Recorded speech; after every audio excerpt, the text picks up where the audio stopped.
విజయవాడలోని ఓ జిమ్ లో భారీగా స్టెరాయిడ్స్ పట్టుకున్నారు ఈగల్ టాస్క్ ఫోర్స్ పోలీసులు. ఎనీ టైం ఫిట్నెస్ సెంటర్ లో స్టెరాయిడ్స్ తో పట్టుబడ్డాడు రసూల్ అనే వ్యక్తి. జిమ్ కి వచ్చే యువతకు స్టెరాయిడ్స్ సప్లై చేస్తున్నట్లు గుర్తించారు.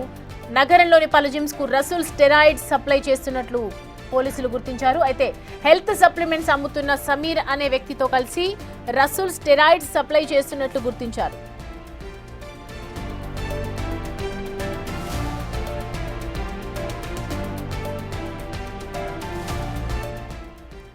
రైట్, ఈ అంశానికి సంబంధించి పూర్తి డీటెయిల్స్ అందించడానికి మా ప్రతినిధి శివ మనకి జాయిన్ అవుతున్నారు.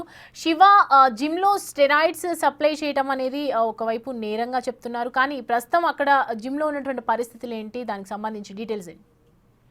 మొత్తమే చూసుకుంటే కనుక ప్రస్తుతం తాజాగా విజయవాడకు సంబంధించి నిన్న అర్ధరాత్రి సమయంలో భారీ ఎత్తున స్టెరాయిడ్స్ ని గుర్తించిన పరిస్థితి కనిపిస్తా ఉంది.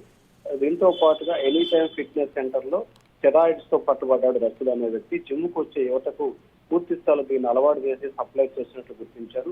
ఈగల్ టాస్క్ ఫోర్స్ సంయుక్తంగా దాడులు చేసి స్టెరాయిడ్స్ ని స్వాధీనం చేసుకున్నట్టు కూడా తెలుస్తా ఉంది.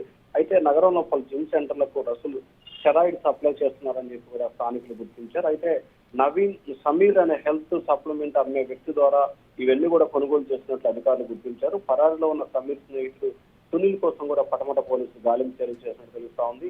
అయితే సునీల్ రసూల్ కలిసి ఈ స్టెరాయిడ్స్ అమ్మకాలు చేస్తున్నట్లు కూడా ఈగల్ టాస్క్ ఫోర్స్ టీం గుర్తించి వీరి కోసం ప్రత్యేకంగా కూడా గాలింపు చర్యలు చేపడుతున్నట్టు తెలుస్తాం. నిన్న అర్ధరాత్రి సమయంలో జరిగిన ఈ వ్యవహారానికి సంబంధించి కూడా మధ్యాహ్నం వెలుగులోకి రావడం జరిగింది.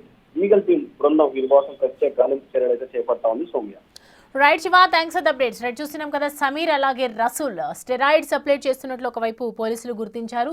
చాలా కాలంగా హెల్త్ ఫిట్నెస్ సెంటర్ అని చెప్పేసి ఒక జిమ్ బదులు స్టెరాయిడ్స్ ఇస్తూ ఫిట్నెస్ అనేది అలవాటు చేస్తూ ఉన్నారు చాలా మందికి. ఇది గమనించినటువంటి పోలీసులు వెంటనే అదుపులోకి తీసుకొని పూర్తి దర్యాప్తు అయితే కొనసాగుతుంది.